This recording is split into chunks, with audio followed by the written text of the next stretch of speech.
Give me a few minutes, and I promise I will change the way you view Five Nights at Freddy's forever. There is an apparent contradiction in this series that, when resolved, gives you the key to the Death Order timeline and a shocking reveal about one of the main characters in Five Nights at Freddy's. I have uncovered something that can provide a complete, coherent, and simple timeline of the events of the first 7 games. There are multiple bombshells in this video that I think I may be breaking for the first time. For longtime fans, bear with me. We will be revisiting key moments in the series. It's important for the answers to make sense. And if you're new to the franchise, I will try to provide enough context for the mystery and following solution to be fully understood. I am freaking out right now. I've long thought that the reason Five Nights at Freddy's hadn't been solved was because somewhere, hidden amongst all the things we assume to be true, is the culprit. A single misconception so widely held that most forget it's not outright confirmed. It must have been stated somewhere, I can't remember where, we'd say when confronted on our belief, our misunderstanding. And if I had to bet money as to where this misunderstanding was born, I'd put it here. The 4th game in the series, the most controversial game from a lore standpoint at the time of its release, and home to the first thing that always bothered me about these games. The game's story takes place in 1983 and revolves around the crying child who's bullied by his older brother and is brought to Freddy Fazbear's almost every day, a place that he hates. Something frightens him here, but we aren't told what. At the end of the game, we're at his birthday party when his older brother Mike and a few of his friends do this. In this dark void, the child hears Mike say he's sorry, and then we hear the sound of a flatline. The crying child is dead. At the end of this game, you're shown a box that you can't open. Text on screen reads, "Perhaps some things are best left forgotten for now." After the game's release, Scott Cawthon, the game's creator, made a post on Steam to update the fans in regards to the upcoming DLC. At the end, he talks about the box. There are a few things to take away from this. The majority of the fan base correctly understood the first game, as with FNaF 2 and 3. And then, something happened. Something slipped through. A bug in our code. A fault in our system. And just like that, we couldn't do it. We couldn't solve it anymore. Not for lack of trying, either. Scott himself was so surprised by this that he changed the DLC plans that involved opening the box, because we never put the pieces together. We weren't ready for what was in the box, because there was something fundamental we didn't understand from this game. And since this game was the last in the original story, what better way to end it than with that cliffhanger? The artist's job is done. He's planted all the evidence. The rest is up to us. There are a lot of dead people in this series. It's time we tie up loose ends. Finally give some spirits their rest. Even if it means getting our hands dirty. The main gameplay in Pizzeria Simulator is, as the title implies, building your own pizzeria. But if you purchase the arcade game Midnight Motorist and clip out of bounds on the final lap, you're taken to this. You can be refused entry into this strange building, find this mysterious dirt patch in the woods, and come home where there's a figure watching TV who tells you to take it easy on someone who's locked themselves in their room. Upon going around to the back of the house, we can find a broken window, a trail of footprints leading away from the house, and one pair of footprints that look to have been made by an animatronic. The common interpretation of the Midnight Motorist game is that we're playing as William Afton, the main villain of the series, after fleeing the parking lot where he killed this kid. The gray figure on the couch is William's son Mike, and the runaway is the younger crying child, both of whom we met in Five Nights at Freddy's 4. If the runaway is the crying child, then the animatronic footprints must belong to an animatronic possessed by one of the missing kids. You see, in the first game, we learned that 5 kids were killed and their bodies were stuffed into animatronics. This became known as the missing children incident, as the bodies were never found.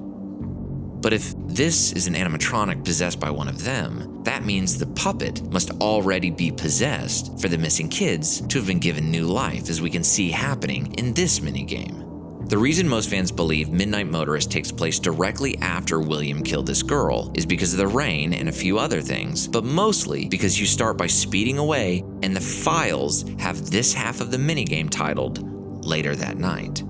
But doesn't Later That Night imply this girl was killed right before this? Has she already possessed the puppet, given the missing kid's life, and one of them has already come here and lured the crying child outside? All of this before William got home? Seems awfully fast. And wait, the only thing we know about the crying child for certain is that he is absolutely terrified of the animatronics and anything Freddy's that isn't a plush. It's his defining characteristic from Five Nights at Freddy's 4. He'd never jump out his window to follow one of these machines into a dark and stormy night. And while we're on the topic of out-of-character moments, why is Mike being portrayed as so caring and concerned for his younger brother before his brother's been killed? This isn't like him at all. Unless this isn't Mike. But he's watching TV, just like Mike watched that old show in Sister Location. He also wears a gray shirt, like Mike in FNaF 4. If he's not Mike, then we need some kind of precedent, something to show that characters in this game don't have to be represented by their traditional colors. Oh. You see, for those of you who are new here, William usually looks like this. Wait, so who is this? It's not Mike, and it's definitely not the crying child being concerned for his bully of an older brother. It's someone who's able to tell off William, the patriarch of the household. Is this their mom? Is there gray on the top and bottom half because this is a dress? Is that why Mike continues to watch this dated show well into adulthood? Because it was his mom's favorite and he grew up watching it with her? And she is looking after her son who's depressed from feeling like he murdered his own brother, so she protects him from his absent drunk father? You need to be part of your son's life. That would have to make the runaway Mike, who saw an animatronic that was somehow only able to leave 2 footprints, and would have to be one that compelled him out the window in pursuit. But which one could that have been? And where did Mike go? I think we're getting ahead of ourselves. We'll come back to that. I want to make something clear. My aim is to uncover the original intention of the events of the original 7 mainline games. And I think I've done it. I didn't use the novels or the movies. Those are clearly a different canon, and are therefore unreliable in achieving the aim of this video. The books and the movies introduce a logical inconsistency when used to support game theories. You point to an overlap in the novel's story and your theory in order to bolster the credibility of your idea. But to do so, we have to simultaneously ignore everything that's different about the two. Let me give you an example of how I started thinking about these games, a process that took me on quite the journey and led me to making this video. All of the major evidence cited online that the missing children incident took place in 1985 comes from outside the first 7 games. It doesn't even come from games in the main story continuity. Therefore, in pursuit of a solution from within the games, I decided to approach this process completely agnostic as to when the missing children incident took place. It may have been 1985, but that conclusion must be derived from information inside these 7 games. The pieces are here, waiting to be put together. Shall we? The reason Five Nights at Freddy's 4 literally broke the timeline in half is because it appears to present 2 seemingly contradicting facts about the story. These being what the game has to say about the missing children incident and what it has to say about Golden Freddy.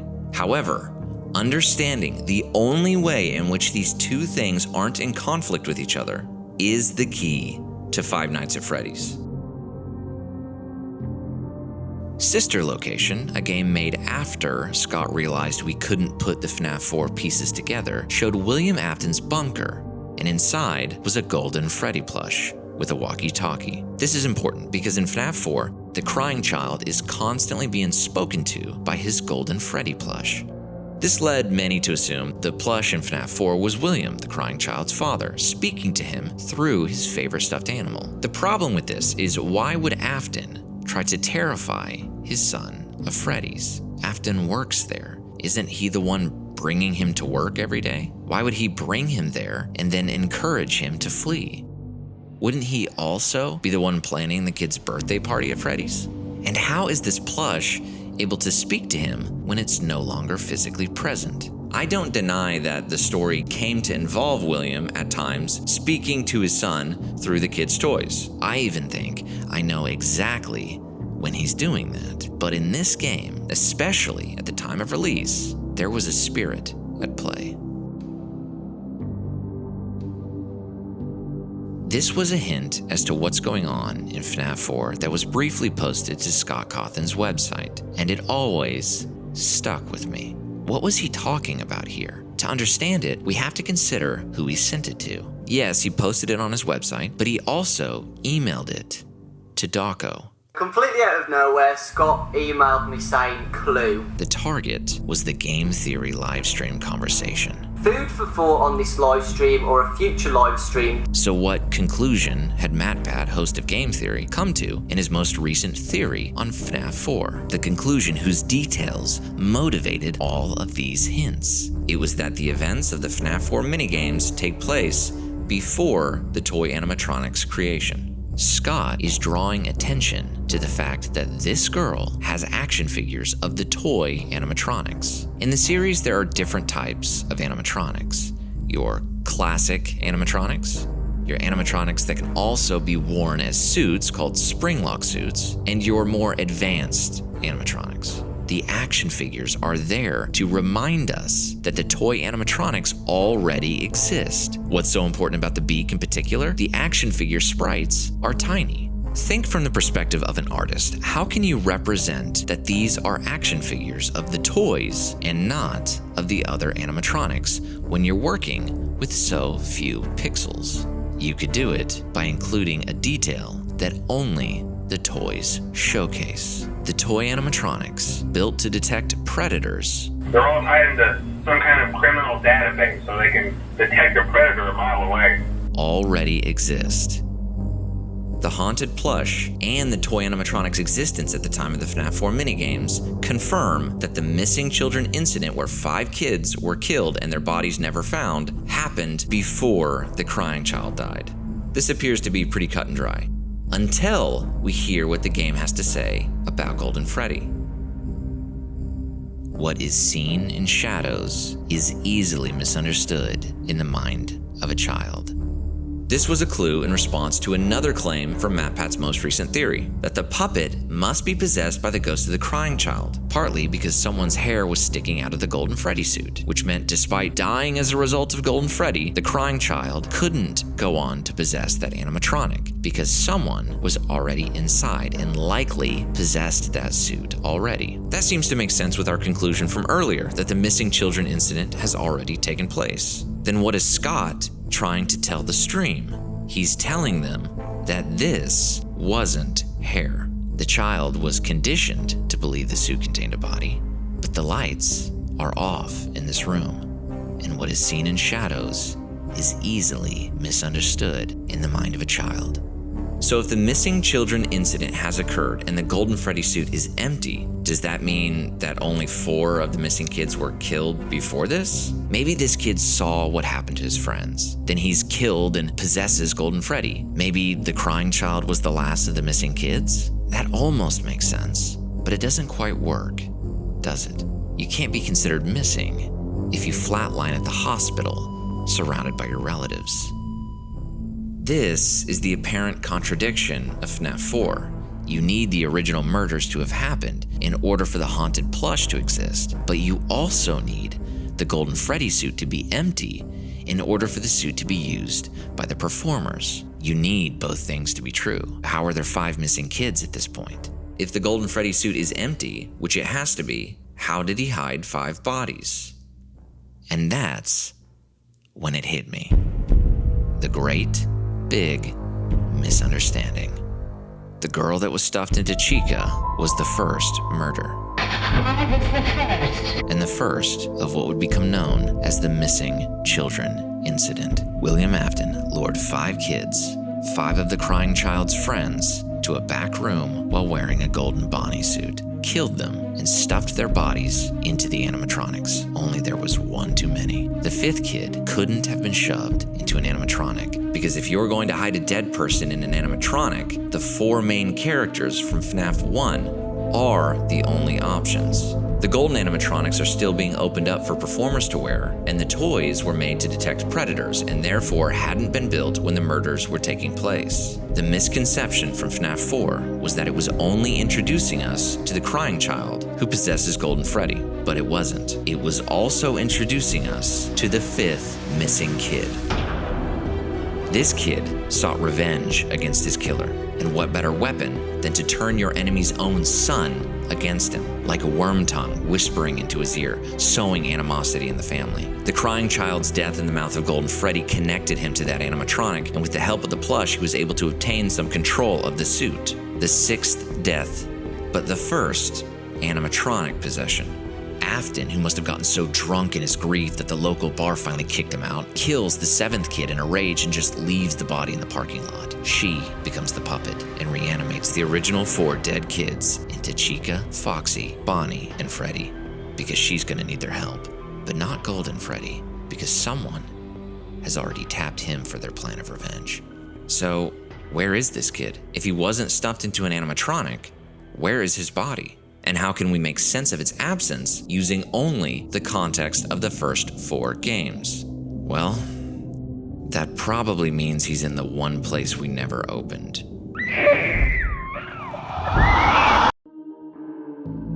In Pizzeria Simulator, you can unlock this image showing 6 graves.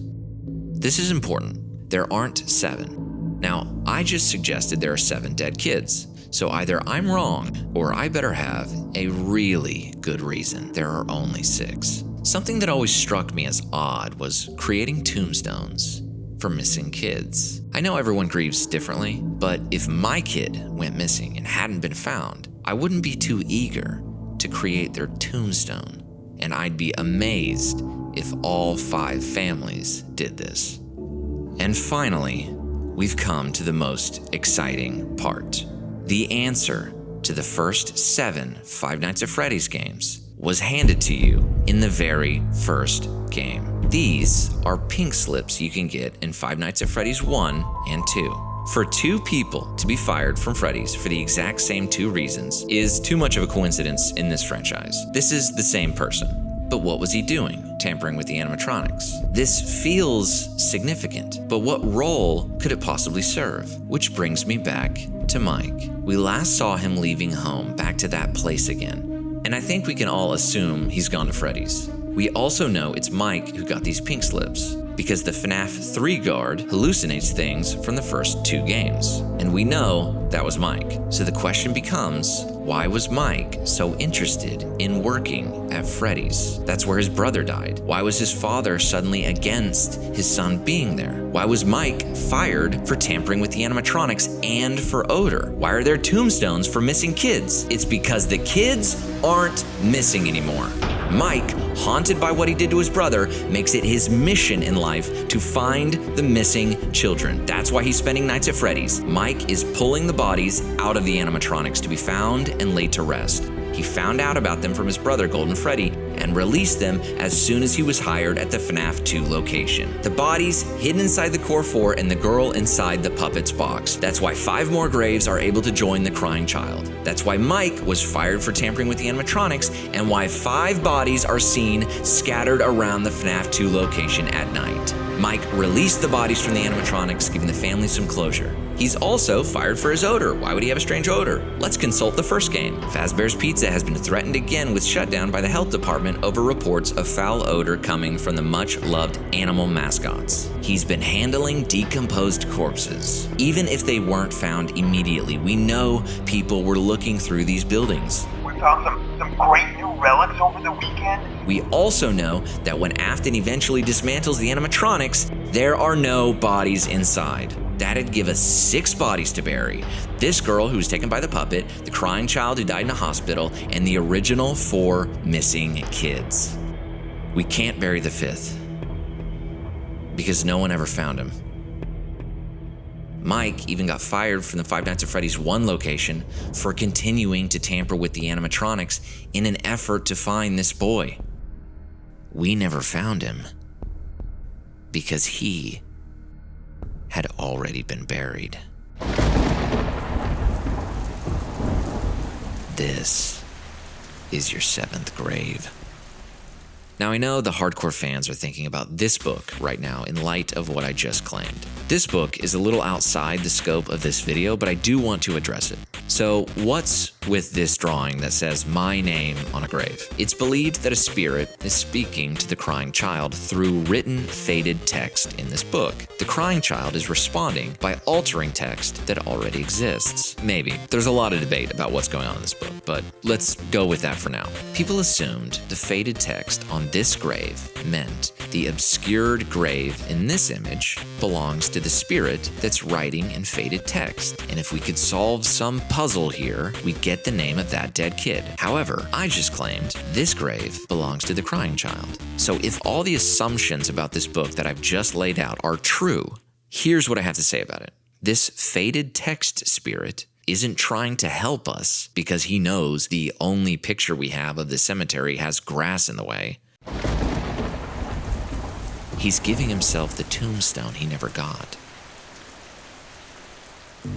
We were meant to realize the 5th kid's body was never put into an animatronic because they were all either taken or needed to function as performer suits during the day. We'd be left to assume he was shoved into a box. Then the original FNaF 4 DLC was going to deal with that discovery, but we didn't put it together. Call it the fanbase's own missing child incident. The 5th missing child became the forgotten child, but that wasn't the fate he'd accept. The Freddy's locations closed down, and Afton converts his robot factory/laboratory into Circus Baby's entertainment and rentals. Due to the massive success, and even more so the unfortunate closing of Freddy Fazbear's Pizza, it was clear that the stage was set, no pun intended, for another contender in children's entertainment. He scavenges parts from the old haunted animatronics that no longer have bodies in them and creates these Frankenstein monsters. These weapons designed to make the child-killing process clean and efficient, fast and discreet. Only something bad happens. Afton's daughter, Elizabeth, becomes the victim of one of these new weapons. Then the animatronics down in this cyber hell turn against him. There is a space under the desk. Someone before you crafted it into a hiding place, and it worked for him. And he has to leave. He asks his son to free his sister. After all, Mike has shown an aptitude for dealing with animatronics and freeing the bodies locked inside, albeit usually against his father's wishes. So he gives Mike his sister's location. Around the same time, the ghosts of William's past finally catch up to him. 5 ghosts trap him inside the golden Bonnie spring-lock suit, and the leaking roof causes the locks to clamp shut, killing him. Mike finds the cameras his father used to keep an eye on his family, and the radio he spoke to the crying child with. While I don't know if this was the original intention, and we'll never know because the FNaF 4 DLC was canceled, this still makes sense with the evidence I laid out previously. When we first see the Freddy plush, he looks like this. This is William checking in on his son. But sometimes the plush looks like this, its eyes revealing a ghostly presence peering through, using the crying child's connection to this toy to give him advice and manipulate him. These represent the father's cameras. This is a ghost. The text color change at the end of the game is the ghost dropping the facade. The faded text that says, "Does he still talk to you?" is the spirit asking if he's heard from his father. After all, we know that when the conversation in this book takes place, William is also dead. Mike puts all the scavenged, haunted metal back into one piece, but isn't expecting that monster to use his body to smuggle itself out into the real world. When Mike is finally freed, he doesn't even die, and now he can't find his father. I'm going to come find you. But he's alive because his job in this series still isn't done. Mike doesn't know it yet, but there's one more suit out there with a body inside. We know Mike is hired to work at the Five Nights at Freddy's 3 haunted maze. He's there to clean up whatever's left of this brand stained with blood. The owners of the haunted maze loot the old Freddy's locations and find William, now Springtrap. And now that Mike finally sees the fate that has befallen his evil father, he burns the place to the ground. Only Springtrap survives. Henry, the puppet girl's father, sets a trap. He builds a pizzeria simulator to gather the souls of the 4 missing kids. The puppet, who's trapped inside this animatronic, William, Mike, and Elizabeth. This time, the place is built with the intention of incinerating everything inside. But that still leaves 2 souls. The first is the crying child. He isn't present. So how does he let go? How is he able to finally move on?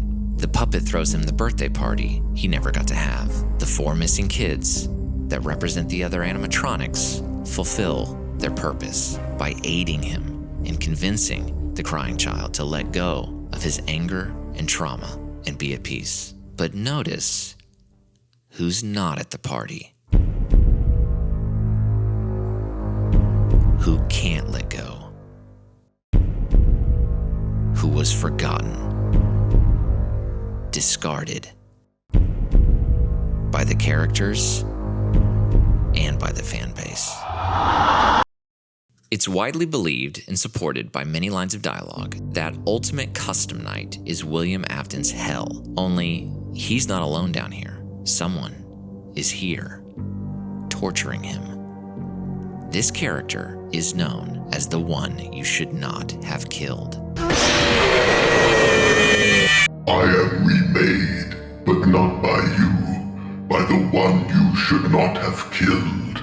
At this point, I'm sure you've put together who this is. This is the little boy that didn't get a happiest day because he can't let go. The boy that didn't get a tombstone for his family to come visit.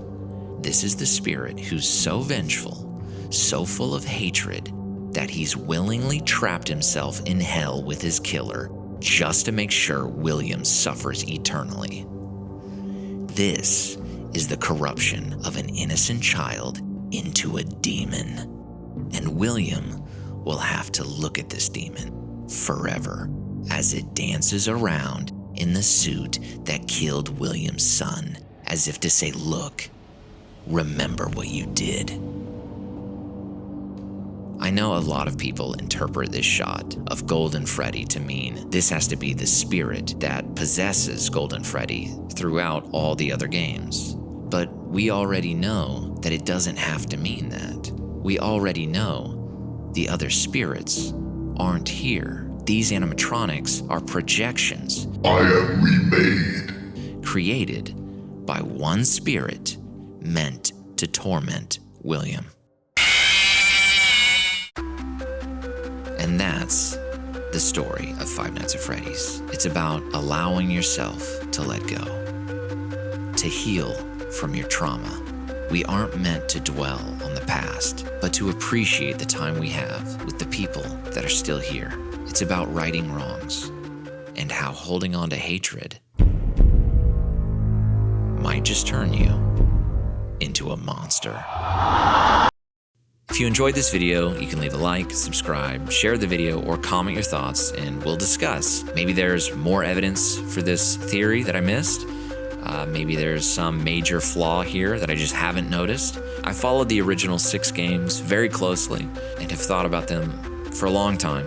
I'm not as familiar with the later games, but I'd be curious what the fans of the newer games think. Shout out game theorists, if you're hiring, hit me up. But seriously, I couldn't have made this video if Matt, Pat, and the theory team hadn't put so much work into exploring this series and making it so accessible. To Scott Cawthon, you're the man. These games are brilliant pieces of storytelling. So thank you for sharing them with us. And thank you for watching.